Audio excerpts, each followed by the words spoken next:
생각하는 방식을 바꿔야 세상이 달라진다. 오늘은 요즘 가장 논쟁이 많은 의대 정원 증원 문제 갖고 한번 살펴보도록 하겠습니다.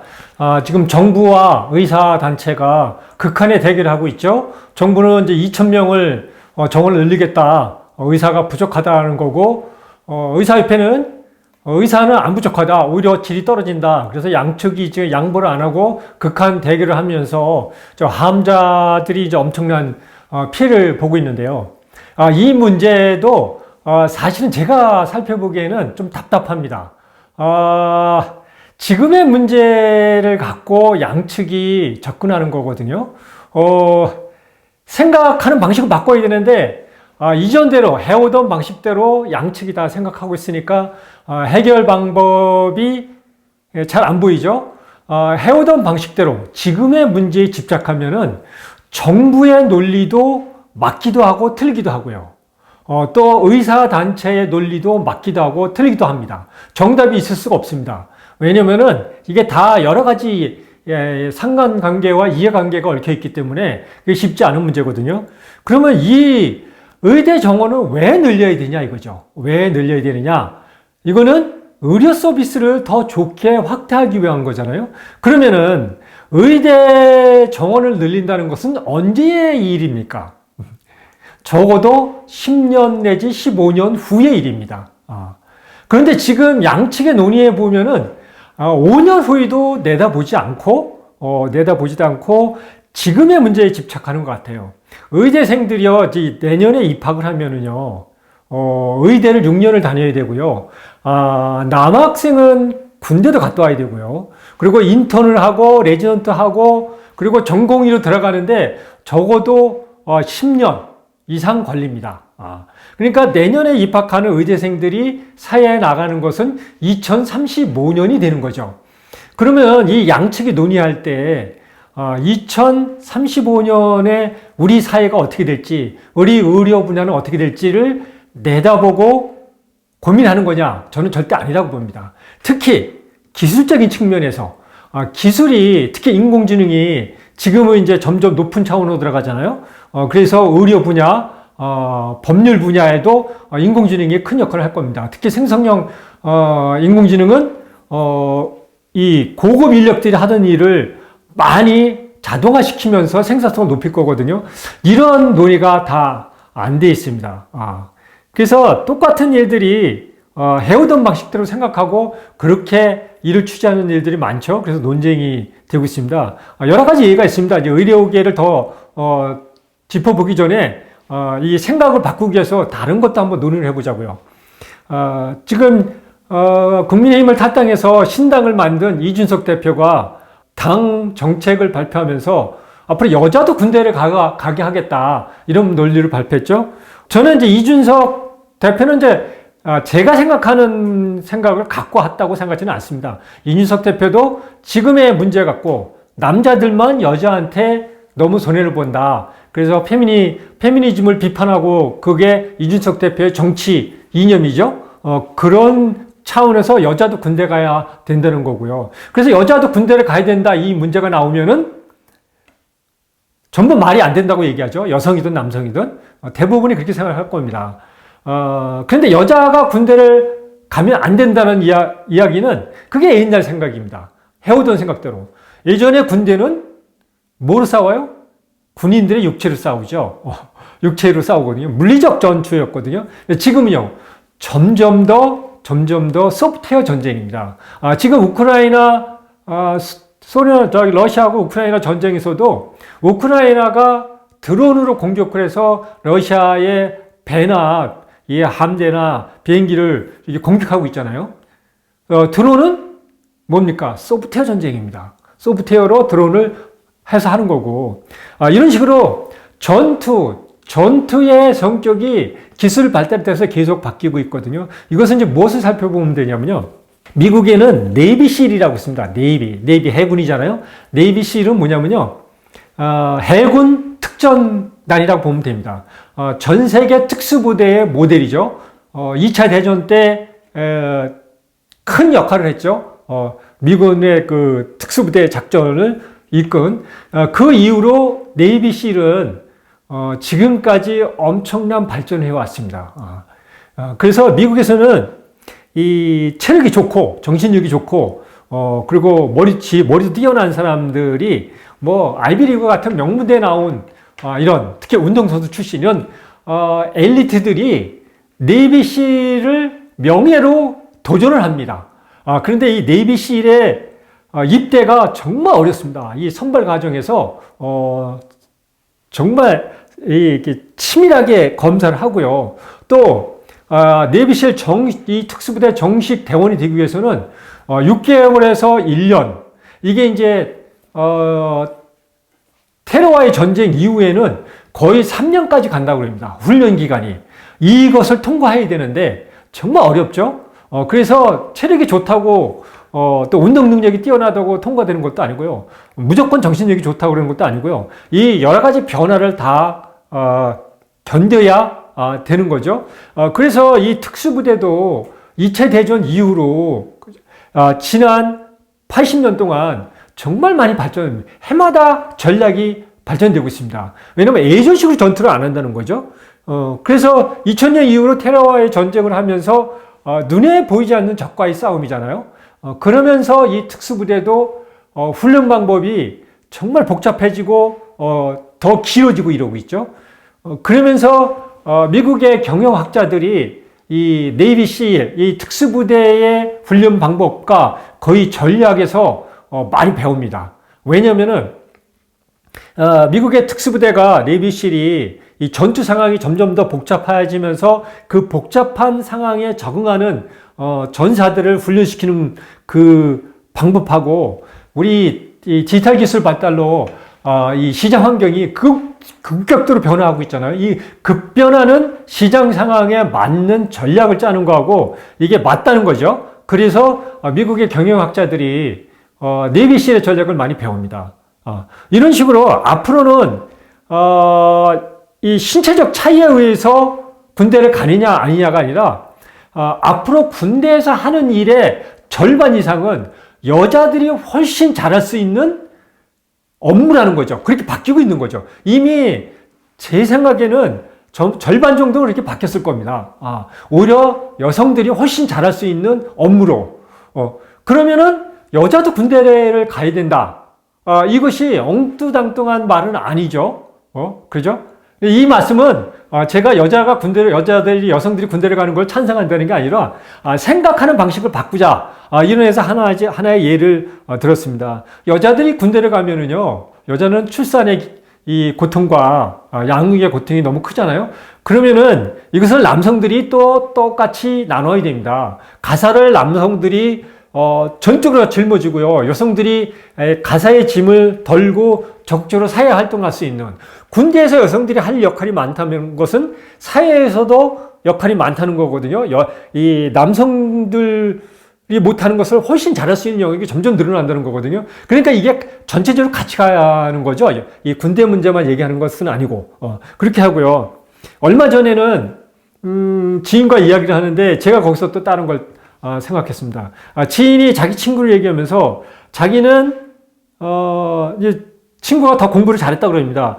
자기는 서울로 유학으로 와서 서울에서 공부를 했는데 그 친구는 서울을 유학으로 올 돈이 없어서 그래서 옛날 지방 국립대죠. 명문대를 가서 그래서 이렇게 해서 지금은 이런 일을 하고 있다 이렇게 얘기를 하더라고요. 그래서 저도 잊고 있었던 일이거든요. 지금 대학이 망한다고 그러잖아요. 그래서 대학 망하는 것도 제가 여러 번 말씀드리는데, 출생률이 떨어져서 입학생이 줄어져서 망하는 게 아닙니다. 대학이 변하지 않아서 망하는 거거든요. 이렇게 사회가 급변하는데, 대학은 정말 안 변하거든요. 제가, 2년 전에 쓴 하버드 시대의 종말과 학습혁명, 이 책의 핵심이 그거죠. 하버드 대학이 1867년에 찰스 엘리엇이 총장이 되면서 지금의 대학의 틀을 마련했습니다. 틀을 마련하고 지금 뭐 학과 문제, 교수 연구제, 그리고 학생들의 전공 선택 문제 이런 거의 모든 제도가 그때 찰스 엘리엇 총장이 1867년에 하버드대 총장이 되면서 만든 겁니다. 그 이전에 하버드 대학은 신학대학입니다. 청교도 성직자와 그 자녀들을 기르는 신학대학이었는데 이때 근데 그 당시의 사회 상황은 산업혁명이 막 도약을 할 때입니다. 그러니까 사회가 지금 디지털 혁명으로 우리가 변화하듯이 급격하게 변화하고 있죠. 그래서 이 급격하게 변화는 거기에 맞춘 거거든요. 1867년에 시작된 그 제도를 지금도 유지하고 있습니다. 이렇게 안배하고 있는데 그 사회는 급격히 변하고 있거든요. 그러니까 거기에 적응을 못해서 망하는 거거든요. 그래서 지방대 살리기가 지금 뭐 교육부도 온갖 정책을 뭐 글로컬 대학부터 시작해서 온갖 정책을 내놓고 있지만 제가 보기엔 조력이 없을 겁니다. 왜냐면요, 그런 거거든요. 저희가 대학을 다닐 때는 서울의 웬만한 대학보다 지방의 명문대, 특히 국립대를 중심으로 명문대가 훨씬 셌습니다. 지방의 인재들이 다 거기 갔거든요. 그렇게 된 이유가 왜 지방의 인재들이 거기 갔냐면 그 대학이 좋아서 간 게 아니라 그 학생들은 서울에 올라올 능력이 안 됐던 거예요. 그때는 그만큼 우리가 어려웠습니다.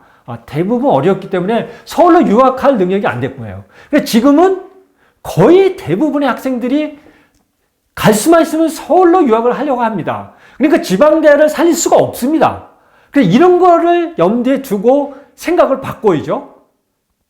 옛날 방식으로 지방대를 살리려고 해봐야 예산만 낭비하고 힘만 쓰는 거죠. 이런 식으로 여자 군대 문제와 지방 명문대 예를 들어서 우리 의료 문제, 의사를 늘려야 되느냐 아니냐 이 논쟁하는데 저는 여기 논쟁에서 의사를 늘려야 되느냐 안 늘려야 되느냐는 늘려도 좋고 안 늘려도 좋습니다. 이거는 우리 의료 분야 발전에 아무 지장이 없습니다. 제가 장담합니다. 늘려도 좋은 게 있고 늘려도 문제가 생기고요. 안 늘려도 좋은 게 있고 안 늘려도 문제가 생깁니다. 그러니까 의사협회와 정부가 이 극한 대립을 하는 거예요. 거긴 해결 방법이 없습니다.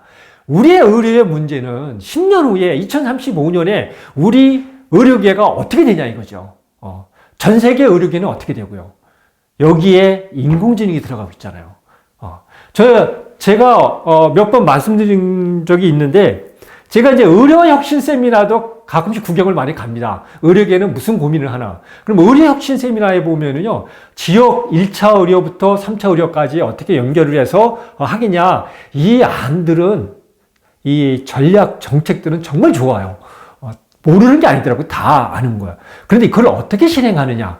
그 실행하는 방법을 해오던 대로 다 거기 뭐 세미나 이런 데 발표하신 분이나 의견을 내신 분이나 다 정책을 담당하신 분이나 똑같이 생각하더라고요. 해오던 방식으로 하면 안 되죠. 저는 그런 전략 발표에 가서 보면 느끼는 게 이겁니다. 의대의 교육 과정이 바뀌어야 되겠구나. 지금 의학과 과정은 그대로 가면서 의대에 사이언스, 메디컬 사이언스 학과가 생겨야 되겠구나. 그래서 인공지능과 의학이 결합되는 의대의 교육이 이렇게 안 바뀌면은 앞으로 우리가 대처하기가 쉽지가 않겠구나. 그런데 한국의 의사들이 세계 최고 수준입니다. 정말 뛰어납니다. 저는 미국권에서도 4년을 살아봤잖아요. 정말 뛰어납니다. 한국의 의사들이. 여기에 이 새로운 인공지능 기술이 우리의 삶을 지배하니까 이 인공지능 기술을 도입을 하면은 한국은 세계 최고의 의학 선도국이 됩니다. 근데 이 논의는 싹 빠졌어요. 미국에서는 이미 오스틴 대학이나 이런데 이중 전공이죠. 의학과 인공지능을 같이 전공하는 이런 실험들을 계속 하고 있습니다. 그래서 지금 논의는 의사를 늘리느냐 아니냐 이 문제가 아닙니다. 이 문제가 아니고 결국은 새로운 세계 10년 후에 우리 의료계는 엄청난 변화를 겪을 텐데 거기에 우리 의대가 적응하고 있나 이것을 고민할 때거든요. 그런데 이게 왜 안 되냐? 이거 안 되는 거냐는 사실은 이론을 한번 살펴보자고요. 혁신이 왜 안 되냐? 대부분 해오던 방식을 제가 계속 공격하는 이유는요. 디지털 혁신, 디지털 트랜스포메이션이 해오던 방식을 깨부수고 새로운 방법으로 하는 거라 그랬잖아요. 세우던 방식이 뭐가 문제냐면요. 이건 이제 돌아가신 클레이튼 크리스텐슨 교수가 최고의 연구 분야죠. 이 분야에. 이분이 혁신이 왜 안 되냐. 그걸 이제 점진적인 혁신과 파괴적인 혁신 두 개로 나누거든요. 영어로 Sustaining Innovation과 Disruption Innovation 이렇게 두 개로 나누는데 기존의 사업자나 기존의 구성원들은 해오던 방식, 점진적인 Sustaining Innovation을 선택한다는 거죠. 이것을 이제 도표로 설명하면 이 도표가 가운데 진한 그림이 파란색이 대부분의 현재의 주류 고객이 요구하는 기술 성능입니다. 대개 여기에 맞춰서 해오던 방식은 계속 기술 점진적으로 혁신을 시키는 겁니다. 해오던 방식으로 한다고 해서 기술이 발전이 안 하는 건 아닙니다. 계속 발전을 하는데 점진적으로 혁신하는 거죠. 그런데 이제 여러 번 이 도표를 설명드렸죠. 파괴적 혁신 기술은 처음에는 미약하게 시작하지만 급격한 S커브를 그린다. 기존의 점진적인 우리 기술 커브는 완만한 S커브를 그리는데 이건 급격한 S커브를 그리기 때문에 처음에는 미약하지만 눈에 안 띄지만 어느 순간 임계점을 넘으면은 그때부터는 폭발하기 때문에 기존의 방식으로는 따라갈 수가 없다 이거거든요. 그래서 앞에 다시 보면은요 디지털 이 시대의 사회 변화는 이 빨간색처럼 이렇게 대각선을 그리면서 상승합니다. 그렇기 때문에 점진적인 혁신 방법으로 해서는 파괴적인 혁신을 당할 수밖에 없어요. 그래서 2035년이면 인공지능이 의료 분야에 정말 많이 들어오거든요. 그리고 점점 더 지금 스마트워치를 안 찬 사람이 거의 드물잖아요. 나이 많으신 분들도 거의 많이 타고 다니시더라고요. 그러니까 스마트워치를 타고 다닌다는 것은 이 스마트워치는 사실은 의료 분야에 가장 많이 영향을 미칩니다. 특히 의사, 판사, 검사, 이 고급 직업의 핵심 업무가 뭡니까? 지식을 넣는 겁니다. 그래서 의대 공부의 핵심이 정말 많은 분야가 외우는 거예요. 그러니까 정말 머리 좋은 사람들이 가야 돼요. 외워야 되고 또 진료를 하면서 경험을 쌓으면서 임상 그 상태를 머릿속에 넣어놔야 돼요. 그런데 인공지능은 그 데이터를 인간이 30년 동안 외우고 학습한 거를 이 인공지능 컴퓨터는 그냥 밤을 새서 한다니만 하잖아요. 그러니까 이 분야가 점점 없어지는 거예요. 없어지고 의사들은 그걸 도움을 받아서 환자 개개인의 맞춤형으로 최적의 치료 상황을 만드는 거죠. 그래서 항시 이렇게 생태계가 급적으로 변할 때는 적자 생존이죠. 최적으로 적응하는 사람이 살아남잖아요. 그래서 의료 분야도 의사들이 앞으로 최적의 인공지능의 도움을 받아서 최적의 치료법을 각 개인에 맞춰서 시행하는 거죠. 이것을 하려면 의대가 바뀌어야죠. 의대 교육이 바뀌어야 되는 거거든요. 지금은 사실은 위암이다. 그러면 위암에서도 몇 개국 나눠주긴 하더라고요. 그렇지만 예를 들면 유전인자가 많은 위암이다. 그러면 그 유전인자형 위암은 치료법이 다 똑같은 거예요. 그런데 사람마다 똑같은 유전인자형이라도 다 특성이 다르거든요. 이것을 인공지능 시대에는 다 개인 맞춤, 초개인 맞춤, 온디맨드라고 했죠. 맞춤을 할 수 있거든요. 그래서 말씀드리면은 의대 요즘 논쟁을 보면서 생각하는 방식을 바꿔야 세상이 달라진다. 이렇게 의대 정원을 늘리느냐 안 늘리느냐가 중요하지 않다. 더 중요한 것은 앞으로 10년이면은 지금 내년에 의대에 들어가는 학생들이 본격적으로 의료계에 들어가는 10년 후 2035년이면 인공지능이 의료계에도 보편화될 거다. 그래서 그것을 적극 활용해서 더 나은 진료를 할 수 있도록 의대의 교육과정을 바뀌어야 된다. 특히 의대에 메디컬 사이언스, 의과학학과가 생겨야 된다. 이런 생각을 해봤습니다.